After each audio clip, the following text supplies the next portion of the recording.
Auzubillahiminash-shaytanir-rajim. Bismillahir-rahmanir-rahim. I welcome you all in the online session of power distribution and utilization. Hope you all are fine and having good health. We start today's session, online session, and hopefully my screen is shared to you, and my voice is also to you guys. If you have any kind of question or query regarding previous session, you may ask. Previous session से related अगर किसी के जहन में कोई सवाल है तो पूछ लीजिए, मैं रिपीट कर दूंगा। नहीं तो हम सेशन को आगे कंटिन्यू करते हैं। तो आज का जो टॉपिक हमारा है लेक्चर 3B से, वो लोड करेक्टरिस्टिक्स के ऊपर है। तो आज इसे हम शुरू करेंगे कि लोड करेक्टरिस्टिक्स क्या होती हैं। लोड करेक्टरिस्टिक्स के हवाले से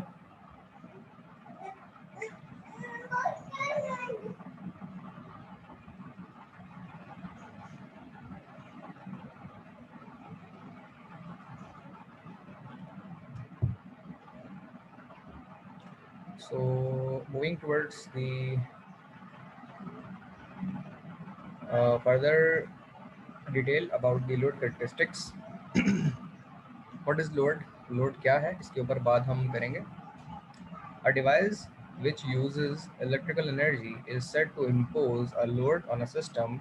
The term load is used in a number of ways. ठीक है जी। तो लोड के बारे में तकरीबन सब लोगों को अंदाज़ा है कि लोड जो होता है वो तीन तरह का होता है, और लोड जो है वो अपनी कैपेसिटी के मुताबिक उसके ऊपर लगता है, और एम्पेयर रेटिंग उसके मुताबिक ड्रेन की जाती है सोर्स की तरफ से। To indicate a device or collection of devices which consume electrical energy, और लोड जो है इलेक्ट्रिकल एनर्जी को कंज्यूम करता है एम्पेयर की सूरत में। To indicate power required from a given supply circuit, ठीक है। और ये भी इसके ऊपर इंडिकेशन ज़रूरी है कि जो पावर सप्लाई आपको मिल रही है मेंस की तरफ से, सर्किट की तरफ से, वो भी अवेलेबल इतनी सिस्टमल कैपेसिटी पे हो। मिसाल के तौर पे आपकी डिमांड, जैसे कराची की इस पीक समर आवर्स के दौरान 12 बजे एक अच्छा खासा टेम्परेचर होता है, तो कुछ अंदाज़ा है अभी क्या टेम्परेचर चल रहा है भाई? क्या टेम्परेचर चल रहा है अभी?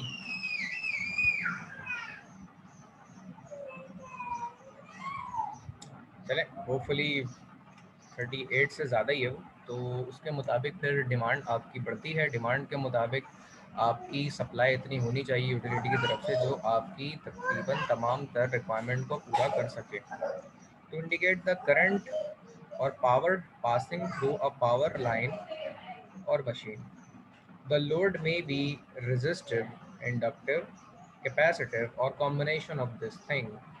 अब आपका जो लोड हो सकता है वो रेजिस्टिव भी हो सकता है, इंडक्टिव भी हो सकता है। रेजिस्टिव लोड आपके वो होते हैं जो आपके इंक्रीजेंट बल्ब होते हैं, हीटर हो गए, इनके जो लोड होते हैं वो आपके रेजिस्टिव लोड होते हैं। इंडक्टिव लोड वो होते हैं जो अमूमन रोटेशन मोटर्स के, जो इंडक्शन मोटर्स के हो गए, इनके बारे में हमने बात कर ली है इलेक्ट्रिकल मशीन्स के अंदर, जो मैंने इलेक्ट्रिकल मशीन का सेक्शन आप लोगों को पढ़ाया था। कैपेसिटिव लोड जो है इंडक्टिव लोड को बैलेंस करने के लिए, पावर फैक्टर इम्प्रूवमेंट के लिए और लॉसेस को कम करने के लिए, केवीआर को कम करने के लिए कैपेसिटिव लोड लगाए जाते हैं। ठीक है, तो कैपेसिटिव लोड एज सच कोई यूटिलाइजिंग लोड नहीं है, but to overcome the effect of inductive और इंडक्टिव इफेक्ट को, केवीआर इफेक्ट को, लॉसेस को कम करने के लिए आप कैपेसिटिव लोड को लगाते हैं ताकि इंडक्टिव लोड को कंपनसेट कर सकें। अच्छा, इसके अलावा बाज़ औक़ात रेजिस्टिव इंडक्टिव लोड मिला के भी होता है, क्योंकि जो भी लोड लगता है उसकी कोई ना कोई रेजिस्टेंस भी होगी ऑब्वियसली, जो कि वॉटेज वाइज कंज्यूम की जाती है। तो इंडक्टिव रेजिस्टिव के कॉम्बिनेशन लगता है। इसके अलावा हमने जो अपने ट्रेनर्स हैं उनके ऊपर इन तीनों को भी मिला सकते हैं, इन दोनों को मिला सकते हैं, तो ओवरऑल तीनों को, दोनों को किसी भी पेयर में भी बना सकते हैं, इट्स अप टू अस। और कॉम्बिनेशन ऑफ देम जो कि मैंने डिस्कस कर लिया है। Up till now, any one of you, if have any kind of question or query regarding today's session and previous session, you may ask. Feel free to ask. I will answer the kind of questions. Otherwise, I continue the session.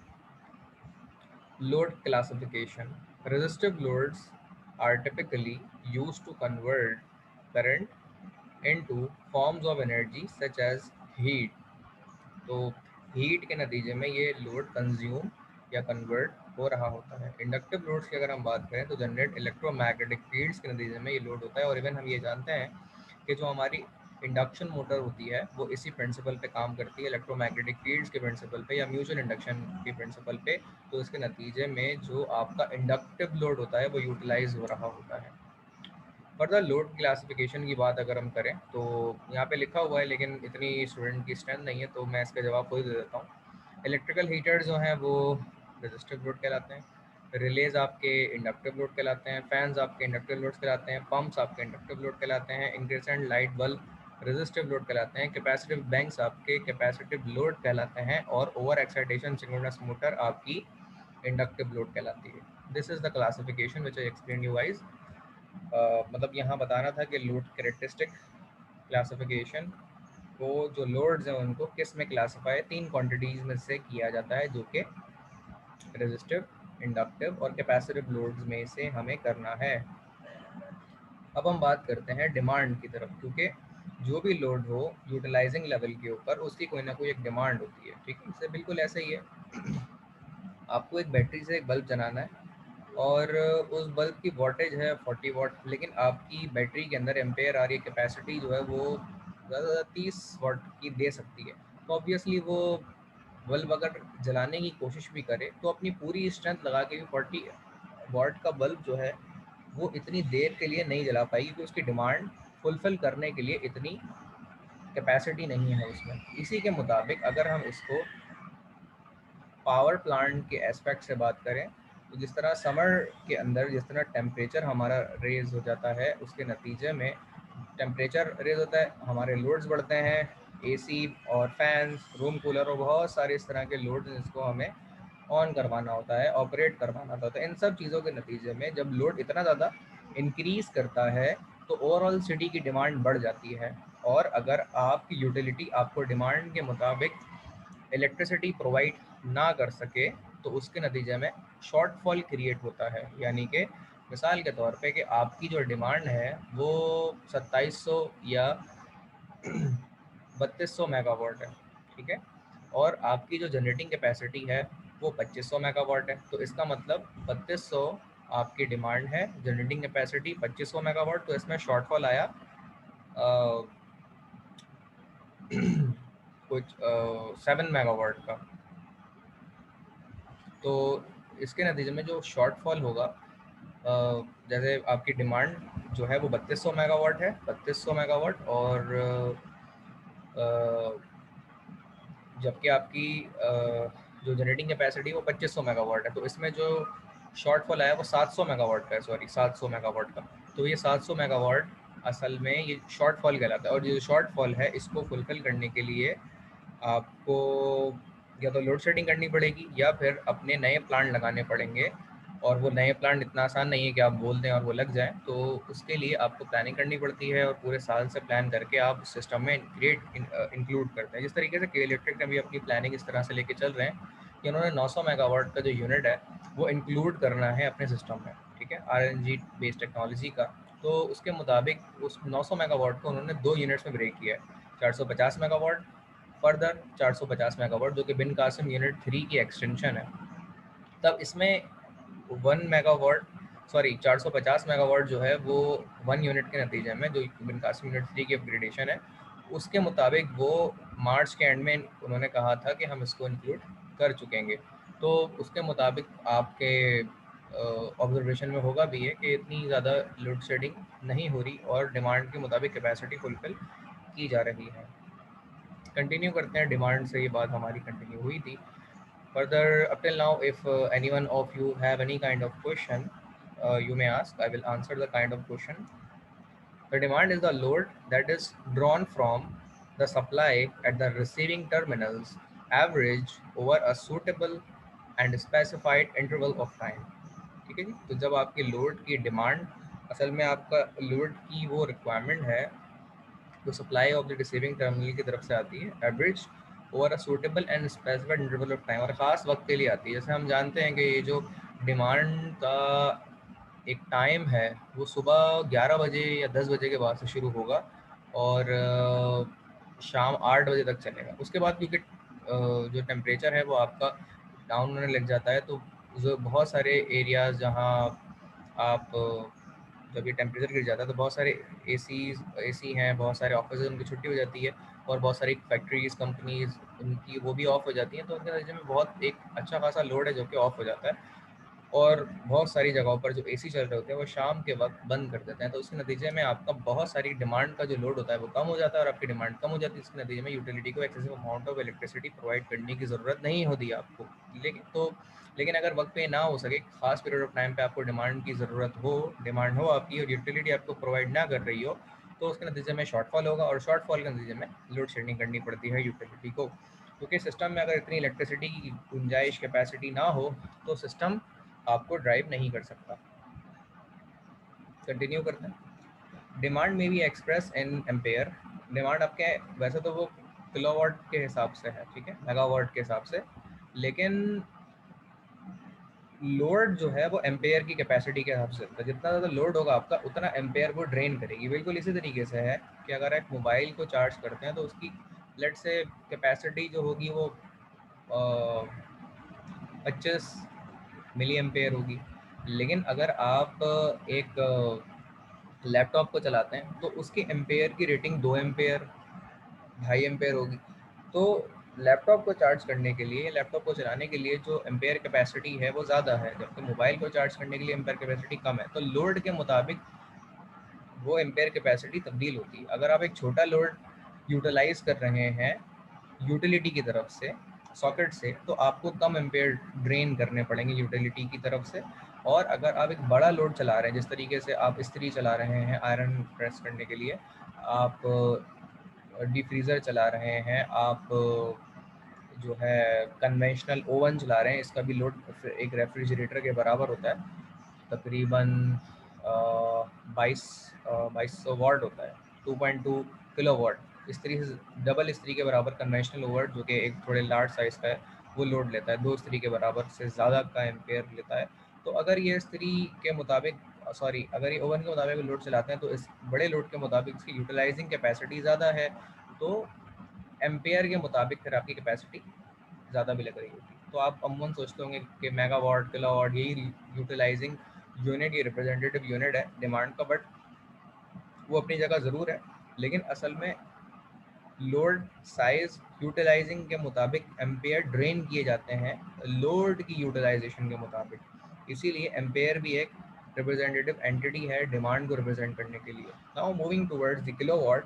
Kilowatt तो एक realistic unit है, utilising unit है, जो कि एक सही मायनों में इस्तेमाल होने वाली एंटिटी है। और किलोवाट रियल और एक्टिव पावर कहलाती है, जो कि actual power without loss utilise system के ज़रिए या सिस्टम के लिए हो रही होती है, उसे किलोवाट कहते हैं।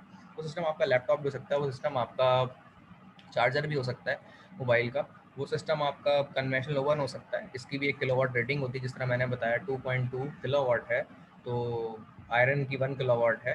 तो ये रियल पावर कहलाती है, जो कि एक्चुअल में यूटिलाइज हो रही होती है और विदाउट लॉसेस किलोवाट में उसको रिप्रेजेंट किया जाता है। विदाउट लॉसेस क्यों कह रहा हूँ मैं? क्योंकि जो भी इलेक्ट्रिकल पावर होती है उसमें उसकी रियल पावर होती है, रियल पावर के साथ साथ उसमें उसकी अपैरेंट पावर होती है केवीए, और उसमें केवीआर रिएक्टिव पावर, 3 तरह की पावर होती है सिस्टम में, लेकिन इनको कैटेगराइज करना ज़रूरी है। किलोवाट आपकी एक्टिव या रियल पावर होती है जो एक्चुअल में यूटिलाइज हो रही होती है विदाउट लॉसेस। केवीए आपकी अपैरेंट पावर होती है, जिसको केवीए में मेजर करते हैं एक तो, और this is a combination of volt ampere and also the combination of your real and reactive power. The vector sum of your real and reactive power is called apparent power. Now moving towards the KVR. KVR वो power कहलाती है जो कि आपकी loss base power होती है, ठीक है, लॉस बेस पावर होती है।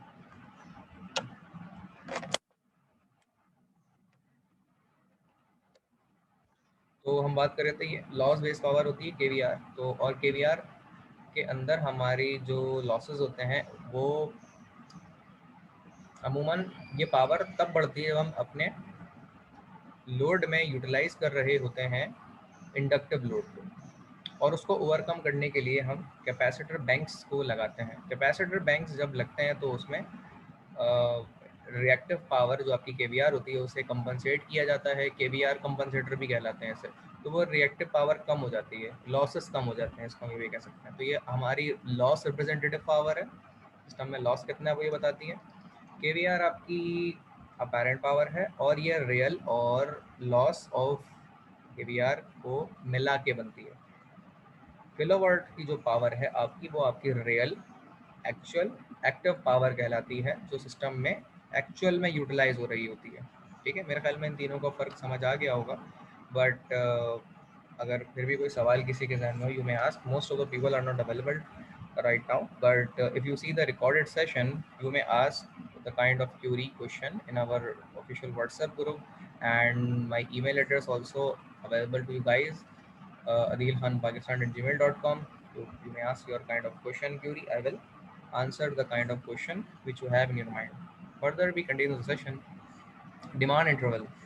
अगर हम डिमांड इंटरवल की बात करें, the period over which the load is average, तो डिमांड इंटरवल उसे कहा जाता है जिसमें लोड आपका एक एवरेज लेवल पे ऑब्जर्व किया जाता है, यूजुअली 15 मिनट, 30 मिनट और 1 आवर। तो अमूमन ये जो डिमांड का इंटरवल बाज़ होगा जाता है, ये 15 मिनट की भी डिमांड आ जाती है, 30 मिनट की भी होती है और 1 आवर की भी होती है। जैसे समर में आपकी डिमांड बहुत ज़्यादा बढ़ जाती है, 8-8 घंटे की आपकी डिमांड चल रही होती है, 6-6 घंटे की डिमांड आवर चल रहे होते हैं, उस वक्त आपको मैक्सिमम लेवल पे जो है रिक्वायर्ड होता है,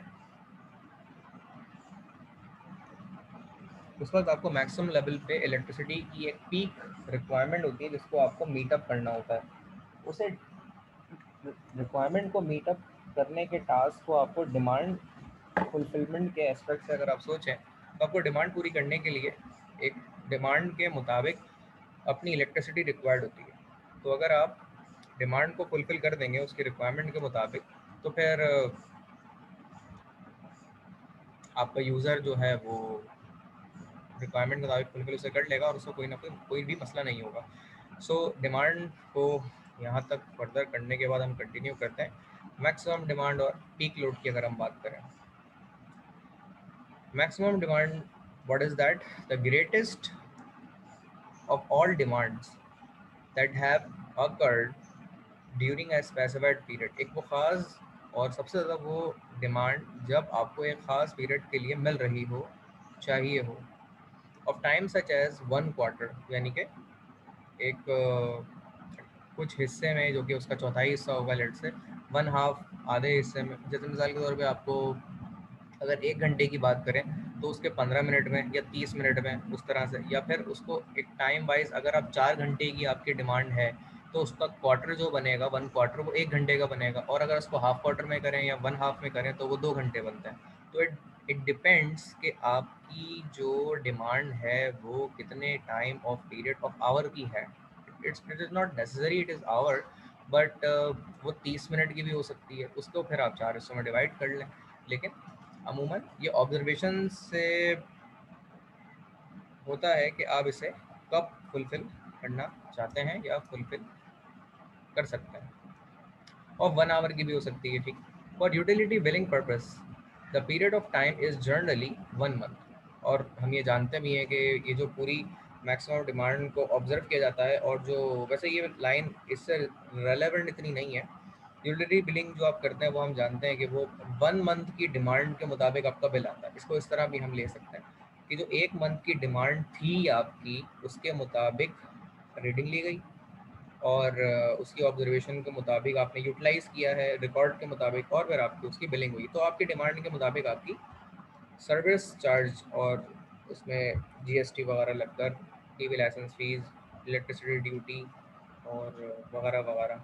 वैसे तो एक अजीब सी बात है कि इलेक्ट्रिसिटी ड्यूटी वाले जो है मस्जिद वाले भी देते हैं, मतलब मस्जिद में आपका बिल जो आता है उसमें भी टीवी लाइसेंस फीस लगी हुई होती है। तो बड़ी हैरानकुन सी बात है, इस चीज़ को ऑब्जर्व करने की ज़रूरत है। लेकिन बाज़ औक़ात ये कि कुछ जगह पे शायद इसकी प्रिवेंशन है, जहाँ देख लिया जाता है वहाँ पे हटा दिया जाता है। लेकिन ऐसा सुनने में तो आया है कि मसाजिद के बिल और इमाम बारगाहों के बिल भी टीवी लाइसेंस फीस के ज़रिए उसमें लग कर आती है। तो बड़ी हैरानकुन बात है ये।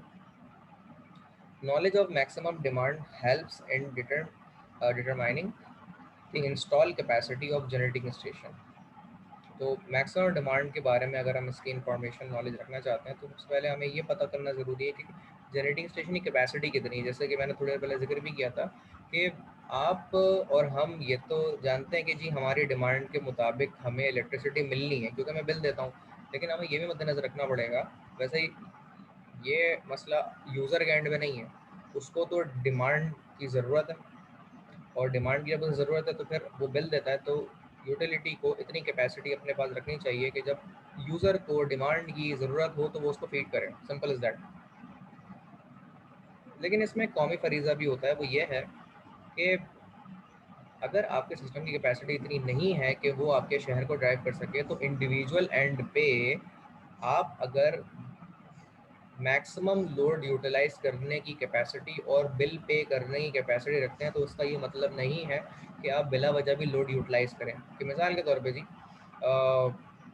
पानी की मोटर, रेफ्रिजरेटर और बहुत सारा एक लेविश किस्म के जितने भी इक्विपमेंट्स आपके घर में हो, उन सबको आप एक साथ चला दें, तो ऑब्वियसली जब ये एक साथ चलेंगे, इस्त्री भी उस वक्त हो रही है, डीफ्रीजर चल रहा है, माइक्रोवेव ओवन, कन्वेंशनल ओवन भी चल रहा है, और आपके पानी की मोटर भी चल रही है, डीफ्रीजर भी चल रहा है, तो उसके नतीजे में जो उसका यूनिट बर्निंग लेवल है वो बहुत ज़्यादा होगा और आपका बिल ज़्यादा आएगा। ऑब्वियसली आप उसकी सकत रखते हैं तो आप पे कर देंगे, लेकिन कौमी फरीज़े को भी एक तरफ रखें कि जी अगर आपके शहर में समर की डिमांड बहुत ज़्यादा हो रही है और आपकी यूटिलिटी जो के इलेक्ट्रिक हो गई, हस्को, हैप्को, क्वेस्को, पेस्को, ये सारे लेस्को, इन सब की कैपेसिटी अगर इतनी नहीं है आपके सिस्टम को ड्राइव करने के लिए, तो आपका कौमी फरीज़ा उसमें ये बनता है कि आप अपने एंड से जितनी बचत कर सकते हो उतनी करें। उसका फ़ायदा क्या होगा, वो लोग जो इलेक्ट्रिसिटी का बिल पे नहीं कर पाते उनके बहुत सारे एरियाज़ में, और वहाँ पर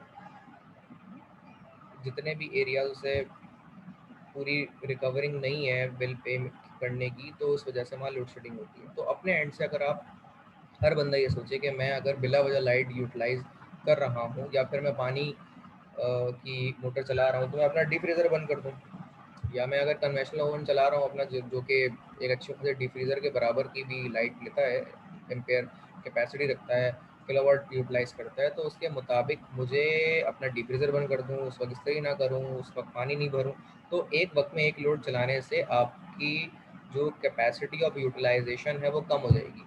तो आपके बिल के कम आएगा क्योंकि आप पर यूनिट किलोवाट के हिसाब से जो बर्न कर रहे हैं वो कम आपका यूनिट बर्न होगा, और ऑटोमेटिकली एक साथ अप्लाइंस सारी चलाने के मुकाबले में जब एक वक्त में एक अप्लाइंस चलाएंगे तो आपके नंबर ऑफ यूनिट्स कम खर्च होंगे, तो उसके मुकाबले में आपका बिल भी कम आएगा। इससे फ़ायदा कौमी फरीज़े के तौर पे ये भी होगा कि वो सारे लोग जो बिजली को इस्तेमाल करने की और उसको पे करने की सकत नहीं रखते, और इसका इम्पैक्ट डायरेक्टली यूटिलिटी के एंड के ऊपर आएगा कि वो ये ऑब्ज़र्व करेंगे कि बहुत सारे लोगों ने इस तरह का लोड जो कि जैसे एक कमरे में आप नहीं, आपने वो बंद कर दिया ना वहाँ की लाइट और पंखे, और आपने बचत के मुताबिक जो है एक आप सख्त रखते ज़रूर हैं पे करने की, लेकिन आप बिला वजह में लाइट को यूटिलाइज़ ना करें, जब ज़रूरत हो तब यूटिलाइज़ करें, तो उसके नतीजे में यूटिलिटी के ऊपर उसका बर्डन कम आएगा। वो ये देखेंगे कि हमारा जो डिमांड है ना समर में कम होती जा रही है क्योंकि यूज़र स्मार्टली अपनी अप्लाइंसेस को डील कर रहे हैं, तो उसके मुताबिक यूटिलाइजेशन कम हो रही है, इसके हिसाब से डिमांड कम आएगी उनके पास। अगर हर यूज़र, मैं एक एक बड़े होरिज़न में बात कर रहा हूँ इसकी, जब बहुत सारे लोग अपने इंडिविजुअल लेवल पे एक बल्ब भी ऑफ करने लग जाएं तो उसका इम्पैक्ट एक ड्रास्टिकल चेंज के तौर पे आएगा, और यूटिलिटी की तरफ डिमांड का जो अंसर है वो कम होगा, डिमांड उनके पास कम आएगी। इसके मुताबिक वो बहुत सारे एरियाज़ जो कि शॉर्टफॉल के नतीजे में बंद करने पड़ते हैं वो खोल देंगे उस वक्त, और वहाँ की मैक्सिमम यूटिलाइजेशन शहर को वो दे पाएंगे।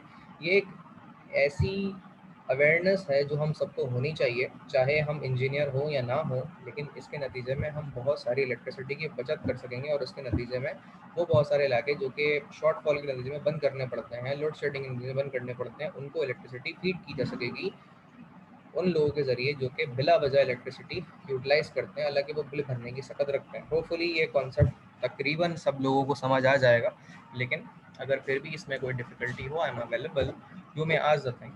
इस तरह से आप अपनी मैक्सिमम डिमांड को कम कर सकते हैं। If any kind of question till now please feel free to ask, I am available to answer the kind of question और क्यूरी। सर ये मैक्सिमम डिमांड का जो है एक अलग से चार्ज करते हैं ना हमें, जो भी यूटिलिटी होती है कि हमारे महीने की देखी जाती है मैक्सिमम डिमांड कितनी है, कितने टाइम में आई, फिर उस हिसाब से इसके चीज़ इंक्लूड होते हैं हमारे बिल में।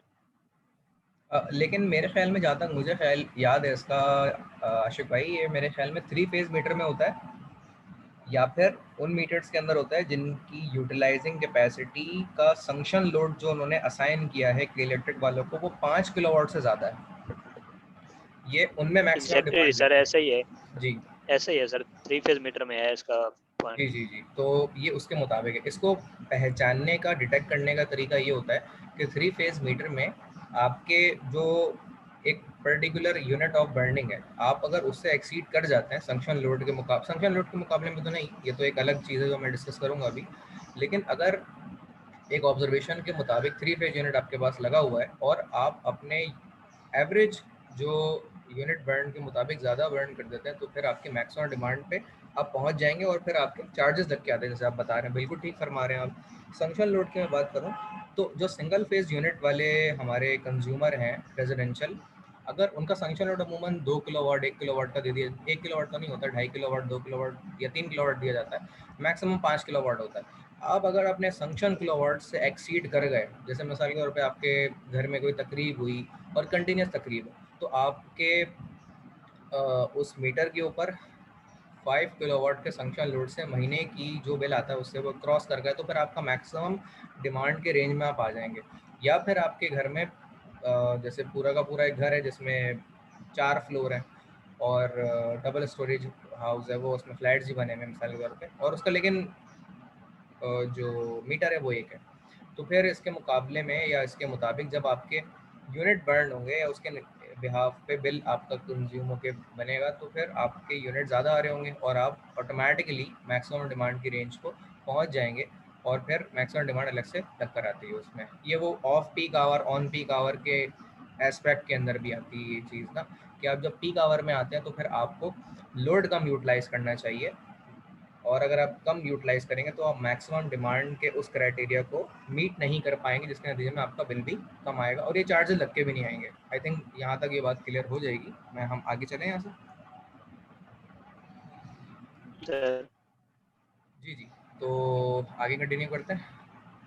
Knowledge of maximum demand helps in determining the installed capacity of generating station. ये हमने डिस्कस कर लिया कि ये भी बहुत अहम एक चीज़ है कि आपकी जनरेटिंग स्टेशन की कैपेसिटी क्या है, उसके मुताबिक आप उसको यूटिलाइज करते हैं। Generating station must be capable of meeting the maximum demand. Generating station को मीट करना ज़रूरी है, क्योंकि भाई अगर एक शहर की यूटिलिटी है तो उसको पता है कि मेरे शहर का मैक्सिमम जो लोड है वो क्या हो सकता है, तो उसके मुताबिक उसको फुलफिल करना की जिम्मेदारी यूटिलिटी की बनती है। उस सिस्टम को अपग्रेड करना समर से पहले, उसे समर या फिर ये जो वेदर एरिया जिसमें टेम्परेचर बहुत चल रहा होता है, वेदर कंडीशन, तो इसमें उससे पहले जैसे के इलेक्ट्रिक ने ये चीज़ करी भी है, आपने न्यूज़ सुनी होगी, अगर इनके पेज को फॉलो अप कर रहे हैं के इलेक्ट्रिक को, तो वो अपने सिस्टम को जामशोरो ग्रिड से, जो एनकेआई ग्रिड वो होता है, लिंक होता है, और फिर एनकेआई ग्रिड से जो आपका बल्दिया ग्रिड केडीए ग्रिड है, और फिर इन साइड दी आपके जो सब स्टेशन लगे हुए हैं, इन सिस्टम्स को मेंटेनेंस और पीरियोडिक बेसिस के ऊपर मेंटेनेंस करना, इनकी सर्विस करना, सिस्टम को अपग्रेड करना, इनके नतीजे में आपके फॉल्ट्स कम होते हैं, लॉसेस कम होते हैं और आपके सिस्टम की कैपेसिटी बढ़ जाती है। जैसे कि उमर अयूब साहब ने अभी कुछ बताया भी था आई थिंक इसके हवाले से, कि 450 मेगावाट की सिस्टम की कैपेसिटी से बढ़ गई लॉसेस को कम करने के नतीजे में, और एक्सेस अमाउंट ऑफ इलेक्ट्रिसिटी भी नेशनल ग्रिड से कराची को प्रोवाइड की गई है। आई थिंक ये ट्वीट था एक पिछले वीक का, जो उमर अयूब एनर्जी मिनिस्टर ने उन्होंने किया था। तो इन चीज़ों से हमें अवेयर रहना चाहिए, क्योंकि ये करंट इस तरह की चीज़ें से आप अवेयर रहेंगे तो आपको शहर के बारे में, ट्रेंड्स के बारे में, इलेक्ट्रिसिटी के हवाले से बहुत सारी नॉलेज हमें रहेगी, जो कि आप अपने बहुत सारे इंटरव्यूज़ में, अपनी टॉक में इसको इस्तेमाल कर सकेंगे, और ये आपके लिए बहुत ज़रूरी भी है। कंटिन्यू करते हैं। Hence the cost of plant और equipment increases with the increase of maximum demand। तो आपके प्लांट की जो कॉस्ट है वो बढ़ जाती है, इक्विपमेंट की कॉस्ट बढ़ जाती है, इक्विपमेंट भी बढ़ जाते हैं, और इसमें मैक्सिमम डिमांड इंक्रीज होने के नतीजे में ये सारी चीज़ें होती हैं, क्योंकि मैक्सिमम डिमांड जब बढ़ता है तो उस वक्त एम्पेयर कैपेसिटी बढ़ जाती है, तो फिर आपके सिस्टम को वो ड्राइव करने की कैपेसिटी, किलोवाट को ड्राइव करने की कैपेसिटी भी सिस्टम में होनी चाहिए, तो उसके मुताबिक फॉल्ट्स आते हैं, उसके मुताबिक सस्टेनेबल कैपेसिटी होनी चाहिए, और जो कि वायर्स की होती है, बसबार्ड्स की होती है, इसीलिए इनकी कॉस्ट बढ़ती है, क्योंकि इसमें आपको वो रिक्वायरमेंट मीटअप करनी पड़ती है। फर्दर मोर डिमांड फैक्टर की हम बात करते हैं कि डिमांड फैक्टर क्या होता है। Demand factor is the ratio of maximum demand of a system और प्लांट सिस्टम।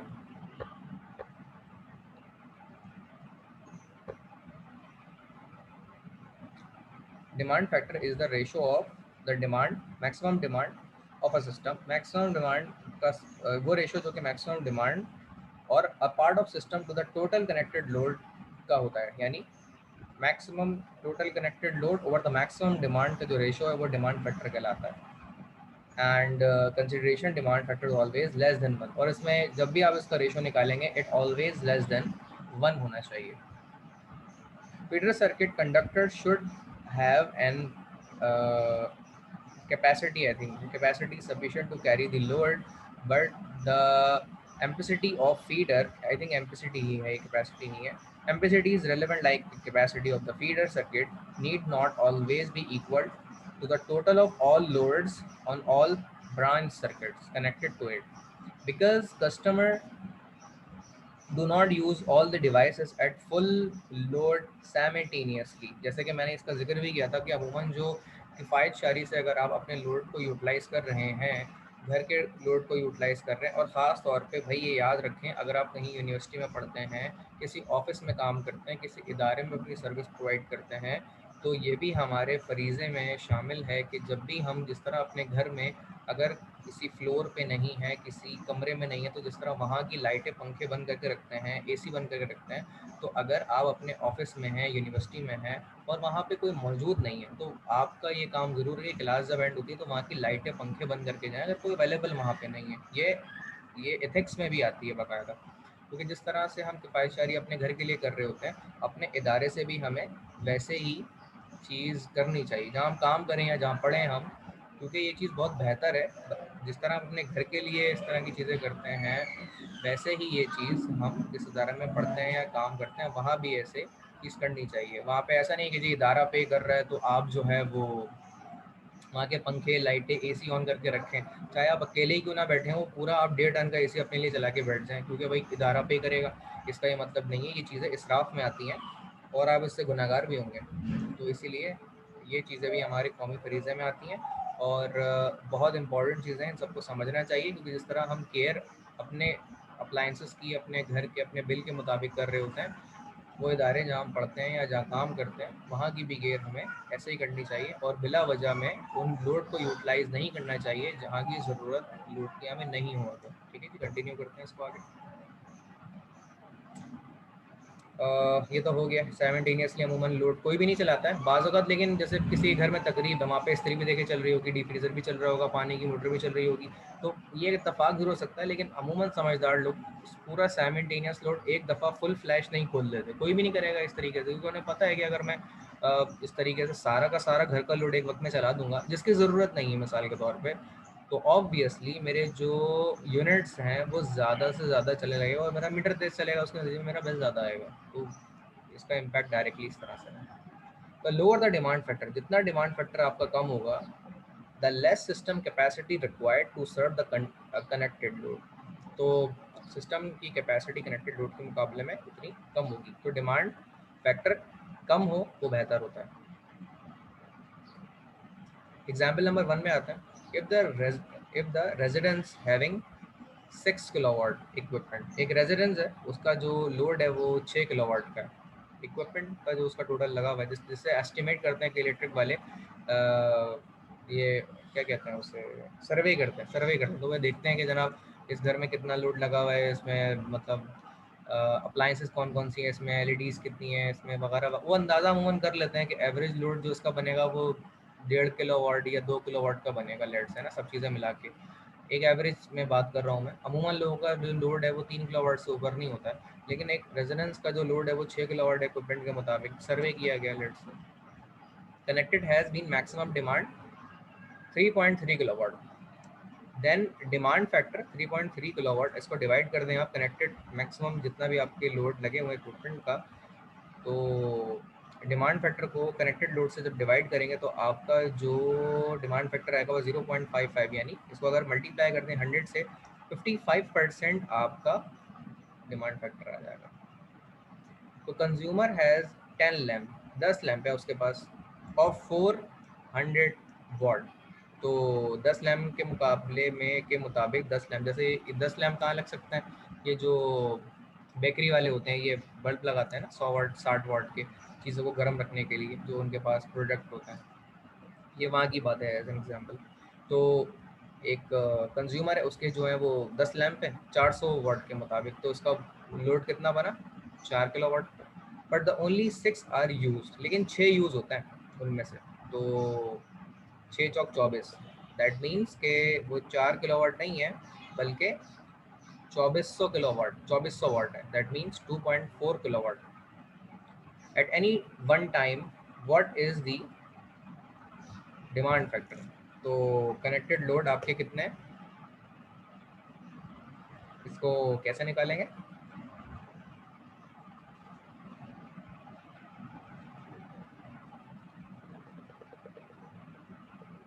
तो इसको निकालने का तरीका कोई बताएगा भाई? वैसे बहुत सिंपल है ये, आप अगर इसमें गौर करें, मैक्सिमम जो डिमांड है आपकी वो कितनी हो सकती है। आप सबसे पहले तो 10 को 400 से मल्टीप्लाई करें तो वो बन जाएगा 4000। 4000, लेकिन उस वक्त जो कनेक्टेड लोड चल रहा है वो आपका 2.4 किलोवाट है। 4 किलोवाट मैक्सिमम, लेकिन कनेक्टेड लोड कितना है 2.4 किलोवाट। तो 4 किलोवाट को 2.4 किलोवाट से डिवाइड कर देंगे और आपका डिमांड फैक्टर वहाँ से निकल जाएगा। ठीक है, तो ये सेल्फ एक्सप्लेनेटरी है इसको डिवाइड करके निकालने का। आखिर में जो आपका डिमांड फैक्टर आए उसको मल्टीप्लाई बाय 100 कर दें, तो इस तरीके से आपका डिमांड फैक्टर निकल जाएगा। Hopefully all the things are clear till now, and we're moving towards the next aspect, demand factor table. अगर आप ऑफिस और स्कूल के मुताबिक देखें, यूटिलिटी जो आपकी यूटिलाइज हो रही है, डिमांड फैक्टर से क्या निकलेंगे 0.4।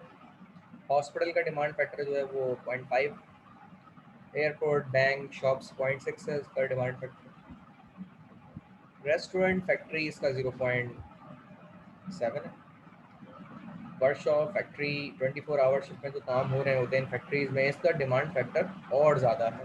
ठीक है, अमूमन जो रेस्टोरेंट फैक्ट्री आप देखें इनमें इनका जो डिमांड फैक्टर है वो ज़्यादा चल रहा है, क्योंकि ये रात के वक्त काम करते हैं। रेस्टोरेंट फैक्ट्रीज जो है 24 आवर्स चल रही होती है, इनमें शिफ्ट में काम हो रहा होता है रेस्टोरेंट्स में फैक्ट्री, क्योंकि ये फंक्शनल होती हैं, इनमें लाइटें पंखे AC हर चीज़ चल रही होती है। और बहुत सारे इक्विपमेंट्स हमारे इलेक्ट्रिकल भी इस्तेमाल हो रहे होते हैं, इलेक्ट्रिक बीटर हो गया, आटा गूंदने वाली जो मशीन है इलेक्ट्रिक वाली वो हो गई, ओवन चल रहे होते हैं कन्वेंशनल नॉन कन्वेंशनल, बेकिंग और ग्राइंडर चल रहे होते हैं, और अपनी क्या क्या चीज़ें हैं वो जूसर हो गए, और बहुत सारी चीज़ें रेस्टोरेंट में चल रही होती हैं। तो इनमें 24 आवर रेस्टोरेंट या 12 आवर लेट से या 18 आवर्स काम करते हैं, इसमें बहुत सारे लोग शिफ्टों में भी काम करते हैं। फैक्ट्री में भी 3 शिफ्ट कवर है, तो तकरीबन 24 आवर्स में यूटिलाइजेशन हो रही होती है, इसीलिए इसका डिमांड फैक्टर ज़्यादा है। जो वर्कशॉप है इसमें भी शिफ्ट में काम होता है फैक्ट्री के मुताबिक, जो 24 आवर में काम करते हैं शिफ्ट्स के अंदर काम होता है, उसका डिमांड फैक्टर भी ज़्यादा होगा आपका। आर्क फर्नेस, इनमें इसका डिमांड फैक्टर बहुत ज़्यादा, क्योंकि इसमें इक्विपमेंट ज़्यादा लगते हैं और इसका जो डिमांड है इसकी बहुत ज़्यादा है। आर्क फर्नेस वहाँ जो वेल्डिंग वगैरह होती है, और जो आपकी फर्नेस फर्नेस समझते हैं, फर्नेस को उर्दू में कहते हैं जगड़ भट्टी, झगड़ भट्टी कहते हैं इसको, भट्टी भी कहते हैं आम अल्फाजों में, कंप्रेसर। तो ये 0.5 लेता है यूटिलाइजिंग जो डिमांड फैक्टर है। हैंड टूल्स आपके हो गए वो 0.4 डिमांड फैक्टर है इसका। मोटर का जो लोड है जो कि अप टू 10 हॉर्स पावर की जो हो गई, इसका डिमांड फैक्टर जो है वो ज़्यादा है। लेकिन जिस तरीके से आप 10 से 20 हॉर्स पावर ले लें, 20 से 100 हॉर्स पावर और 100 हॉर्स पावर से अब, तो इसका डिमांड फैक्टर कम होता जा रहा है, क्योंकि ये मोटर्स जब चल रही होती हैं तो इनके यूटिलाइजिंग के मुताबिक ये अपने डिमांड फैक्टर को ओवरकम कर लेती हैं। ठीक है, क्योंकि इनका स्टार्टिंग में तो ज़्यादा होता है, लेकिन जब रनिंग कैपेसिटी में चलती हैं या जो स्मूथ वर्किंग में काम करती हैं तो इनका डिमांड फैक्टर कम हो जाता है। अगर ये कैस्केडेड में काम कर रही हो तो इनका लोड बैलेंस हो जाता है और आपको डिमांड ज़्यादा इसमें यूटिलाइज नहीं करनी पड़ती, और इसका डिमांड फैक्टर ज़्यादा हॉर्स पावर बढ़ने के नज़र में, क्योंकि पावर बढ़ रही है तो इसमें इक्विपमेंट कम इस्तेमाल करना पड़ता है, कनेक्टेड लोड आपकी कम हो जाता है, इसके मुताबिक आपका जो डिमांड फैक्टर है वो कम होता है, और इसमें ओवन आगे जाके डिमांड भी कम हो जाती है, क्योंकि आपकी एक मोटर तकरीबन कैस्केडेड वे में 2 का भी काम कर सकती है। और आगे जाके यही वजह है कि हम जब आगे जाते हैं तो इन मोटर्स के ज़्यादा रेटिंग्स के ऊपर फ़ायदे होते हैं, और उनमें एक फ़ायदा डिमांड फैक्टर का भी आपको नज़र आ रहा है। डिमांड फैक्टर के बाद लोड फैक्टर पे हम आते हैं। The ratio of the average load over a designated period of time to the peak load occurring in that period is called load factor. अब इसको अगर हम एक्सप्लेन करें तो एवरेज लोड हमारा क्या होता है कि वो एनर्जी जो हम कंज्यूम कर रहे होते हैं एक खास पीरियड ऑफ टाइम में, उसको अगर हम डिवाइड करें आवर्स इन दैट पीरियड के उस पूरे टाइम में कितने घंटे, उसे एवरेज लोड कहते हैं। अब इसमें एक चीज़ ये है कि फिर लोड फैक्टर क्या होता है। तो लोड फैक्टर असल में average load divide by peak load कहलाता है, और एवरेज लोड तो हमने यहाँ बता दिया आपको कि एवरेज लोड जो आपका होता है वो energy consume by in the specific period of time over the hour in that period, and particularly this is the average load over the load factor. Average load divided by जो average load ऊपर से निकालेंगे उसको peak load से अगर आप divide कर दें तो आपको लोड फैक्टर मिल जाएगा। It's value is always less than 1, इसकी वैल्यू हमेशा लेस देन 1 होती है, because peak load is always more than average load. Peak load हमेशा एवरेज लोड से कम होता है।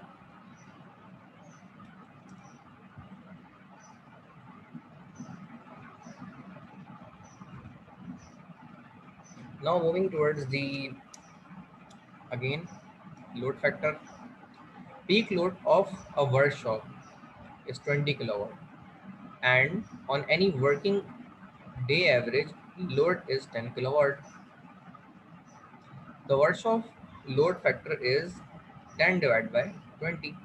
अब जो पीक लोड है वो आपका 20 किलोवाट जो कि डिनोमिनेटर में आएगा, और जो एवरेज लोड पूरे वर्किंग डे में आपका इस्तेमाल हो रहा है वो 10 किलोवाट है, तो 10 डिवाइड बाय 20 कर देंगे, इस तरीके से आपको 50% लोड फैक्टर मिल जाएगा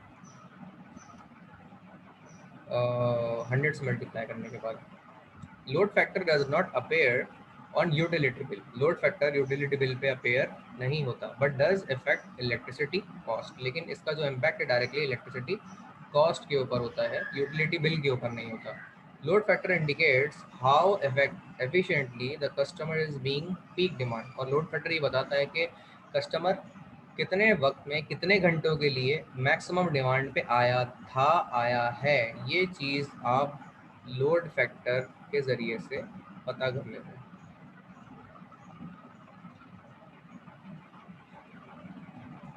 now a high load factor means power usage is relatively constant. ठीक है, तो जो आपका हाई लोड फैक्टर है वो बताता है आपको power usage and relatively constant है आपकी। Low load factor shows that occasionally a high demand is set.